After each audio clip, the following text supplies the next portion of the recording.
Hello বন্ধুরা, আসসালামু আলাইকুম। দেখুন আমরা একটি সয়া গ্যাংয়ের বোট ফিটিং করতেছি। তো সবাই সম্পূর্ণ ভিডিওটা দেখুন কিভাবে আমরা সয়া গ্যাংয়ের বোটটা ফিটিং করি। তো ধৈর্য সহকারে দেখুন পুরো ভিডিওটা, কিভাবে আমরা বোটগুলা ফিটিং করা হয় মশলা দিয়ে। কি সুন্দর মশলা দিয়ে ফিটিং করতেছি। তো কন্নি না থাকার কারণে হাত দিয়ে ফিটিং করতেছি। তো দেখেন আমাদের বোট ফিটিংগুলা।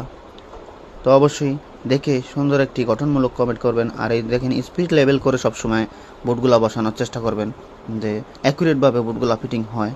তো দেখতেই থাকেন। তো আমাদের ভিডিওটা সম্পূর্ণ দেখবেন কিভাবে আমরা একটি 6 গ্যাংয়ের বোর্ড ফিটিং করি। তো একটি হলো 4 গ্যাংয়ের, পাশে দিয়ে আরেকটি 2 গ্যাংয়ের। এখানে একটি অ্যাটাচ টয়লেট আছে, এই জন্য টয়লেটের জন্য একটি ডিপি সুইচ হবে, ও টয়লেটের লাইট ও অ্যাডজাস্ট ফ্যানের জন্য একটি সুইচ হবে। তার জন্য এখানে 6 গ্যাং দেওয়া হয়েছে। আর এখানে রুমটা অনেক বড়, 16-14 রুম।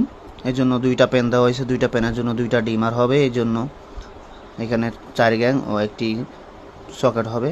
তো এই যে দেখেন আমাদের বোর্ডগুলো ফিটিং করা হয়ে গেছে। তো কেমন হয়েছে অবশ্যই কমেন্ট করে জানাবেন।